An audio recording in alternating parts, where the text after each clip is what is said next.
Hello welcome to me and Melio. അപ്പോൾ നമ്മൾ ഇന്ന് ഈ വീഡിയോയിൽ ഡിസ്കസ് ചെയ്യാൻ പോകുന്നത് നമ്മൾ ഇൻസ്റ്റാഗ്രാമിൽ കുറേ റീലുകൾ കാണും പൂച്ചകളെ പറ്റിയിട്ട്, യൂട്യൂബിൽ കുറേ ഷോർട്സുകൾ കാണും. എനിക്കൊരു നല്ല ഭംഗിയുണ്ടല്ലേ ഈ പൂച്ചനെ കാണാൻ, എനിക്കൊരു പൂച്ചയെ വാങ്ങണമെന്നുണ്ടല്ലോ. അങ്ങനെ ഒരു എന്താ പറയുക ബാഹ്യമായിട്ടുള്ള സൗന്ദര്യം കണ്ടിട്ട് പൂച്ചയെ വാങ്ങാൻ ആഗ്രഹിക്കുന്നവരാണ് നിങ്ങളെങ്കിൽ എനിക്ക് നിങ്ങളോട് ഒരു കാര്യമേ പറയാനുള്ളൂ. നിങ്ങൾ ഒരിക്കലും ഒരു പൂച്ചയെ വാങ്ങരുത്.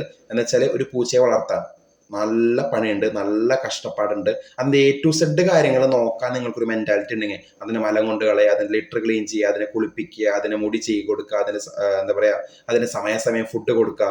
ഇങ്ങനെ ഇങ്ങനെ ഒരു മെൻറ്റാലിറ്റി ഉണ്ടെങ്കിൽ മാത്രം ഒരു പേഷ്യൻറ്റിനെ ഒരു നേഴ്സ് കെയർ ചെയ്യുന്ന പോലെ, അല്ലെങ്കിൽ ഒരു നമ്മൾ വയസ്സായിട്ടുള്ള ആൾക്കാരെ നമ്മൾ കെയർ ചെയ്യുന്ന പോലെ, അങ്ങനെ ഒരു മെൻറ്റാലിറ്റി ഉണ്ടെങ്കിൽ മാത്രം നിങ്ങൾ ഒരു പൂച്ചയെ വാങ്ങാനായിട്ട് മാത്രം നോക്കുക. ഏത് പൂച്ച ആയിക്കോട്ടെ, പട്ടി ആയിക്കോട്ടെ, ഏത് വളർത്തുമൃഗങ്ങളെ ആയാലും അങ്ങനെ ഒരു മെൻറ്റാലിറ്റി ഉണ്ടെങ്കിൽ മാത്രം നിങ്ങൾ വാങ്ങാനായിട്ട് നോക്കുക.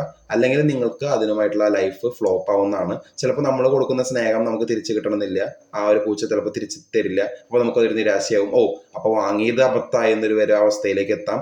അപ്പോൾ നിങ്ങൾക്കൊരു സ്ട്രോങ് മെൻറ്റാലിറ്റി ഉണ്ടെങ്കിൽ മാത്രം നിങ്ങൾ പൂച്ചയെ വാങ്ങാനായിട്ട് നോക്കുക.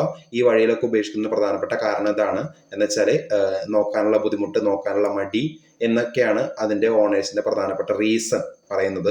അപ്പോൾ നിങ്ങൾക്കൊരു സ്ട്രോങ് മെൻറ്റാലിറ്റി, ഈ ഒരു ബാഹ്യമായിട്ടുള്ള സൗന്ദര്യം മാത്രമല്ല, അതിനെ വളർത്താനായിട്ട് അതിൻ്റെ A to Z കാര്യങ്ങൾ നോക്കാനായിട്ട് നല്ല കഷ്ടപ്പാടും ബുദ്ധിമുട്ടാണ്.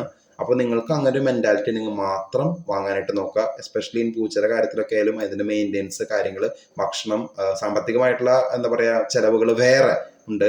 അപ്പോൾ അതിനോടൊപ്പം തന്നെ അതിനേക്കാൾ കൂടുതൽ നിങ്ങൾക്ക് അതിനെ നോക്കാനുള്ള മെൻറ്റാലിറ്റി ഉണ്ടെങ്കിൽ മാത്രം നിങ്ങൾ ഒരു പൂച്ചയെ വാങ്ങാനായിട്ട് നോക്കുക.